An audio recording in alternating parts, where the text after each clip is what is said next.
ஏன்னா வரலாறு, சுதந்திர போராட்ட வரலாறு எப்படி இருந்துச்சுன்னு தெரியணும். அது ரொம்ப முக்கியம்ல. அதுவே தெரியாமல் இந்திய மக்கள் அனைவரும் இந்த தேசத்திலே வாழ்ந்து என்ன பிரயோஜனம்? ஒரே ஒரு செய்தியை மட்டும் சொல்லி முடித்துக் கொள்கிறேன். சுபாஷ் சந்திர போஸ் இந்த நாட்டுக்காய் ஒரு பெரிய ராணுவத்தை அமைக்கிறார். அந்த ராணுவத்தை அமைத்து போர் வீரர்கள் எல்லாம் நிற்கிறார்கள். அப்பொழுது சுபாஷ் சந்திர போஸ் பேசுகிறார். அந்த ராணுவ வீரர்களை பார்த்து என்ன பேசினார்? நீ இந்த ராணுவத்திலே சேர்ந்ததற்கு சம்பளம் என்ன தெரியுமா? எந்த நேரத்திலும் மரணம். அதான் வார்த்தை. சுபாஷ் சந்திர போஸ் இப்படி பேசியிருக்காரு. இது மட்டுமா? காந்தி போராடி இருக்காரு. தண்டி யாத்திரையை காந்தி போகிறார். போகிற வழியிலேயே காந்தி அரெஸ்ட் செய்யப்படுகிறார். அப்போது சிந்திக்கிறார்கள். சிந்தித்து யாரை இந்த உப்பு சத்தியாகிரகத்திற்கு நாம் வழி நடத்துவது என்று சிந்திக்கிறார். அப்பொழுது இந்தியாவில் வழங்கப்பட்ட கவி குயில் என்று சொல்லப்பட்ட சரோஜினி நாயுடு தலைமை இருக்கிறார். சரோஜினி நாயுடு எடுத்து கொண்டு போகையில சரோஜினி நாயுடு போகும்போது அத்தனை பேரும் பின்னாடியே செல்கிறார்கள். பேப்பர்ல எல்லாம் எழுதுறான். எத்தனையோ போராட்டங்கள் வந்து விட்டன, ஆனால் எந்த போராட்டத்திற்கும் பெண்கள் வந்ததில்லை. இந்த உப்பு சத்தியாகிரகத்துக்கு இந்தியாவில் உள்ள அத்தனை பெண்களும் வந்தார்கள் என்று எழுதிட்டு அடுத்து எழுதினான். போராட்டத்துக்கு கொண்டு போகையில தண்டியில போய் அந்த அம்மா நிக்குது. அத்தனை பேரும் கூறி விட்டார்கள். அந்த கூட்டத்திலே அந்த அம்மா வழிபட வேண்டும். அத்தனை பேரிடமும் கடைசியா இறை வழிபாட்டுக்கு முன்பு பேசுகிறது அந்த அம்மா. என்ன பேசுச்சு?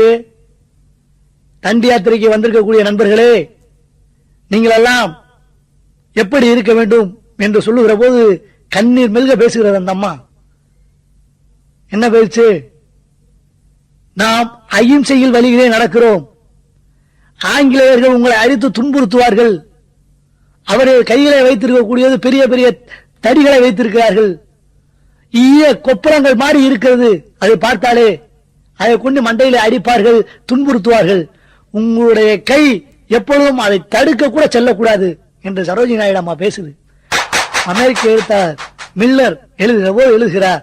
இந்த காட்சியை பார்த்து ரணகளமாய் ஏற்பட்ட இந்த இந்திய மக்களை பார்த்து எனது கண்களில் குருதி விழுந்தது என்று எழுதிவிட்டு மில்லர் கூறுகிறார், இந்த செய்தியை வெளியிடுவதற்கு பல தடைகளை மீறி நான் இதை வெளியிடுகிறேன்.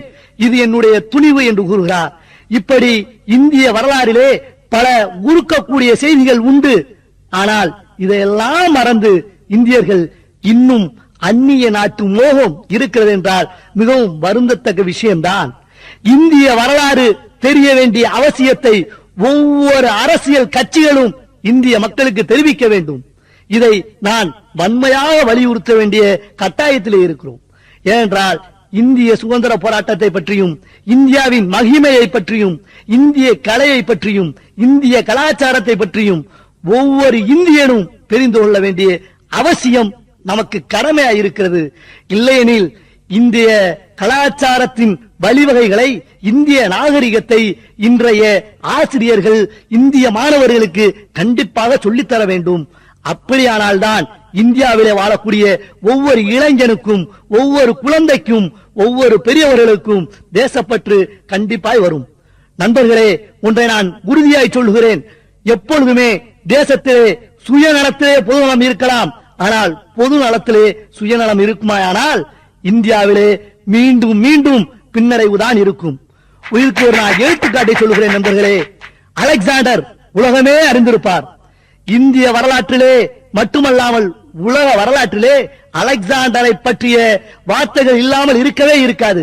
அலெக்சாண்டரின் கால் வராத எந்த மண்ணுமே கிடையாது.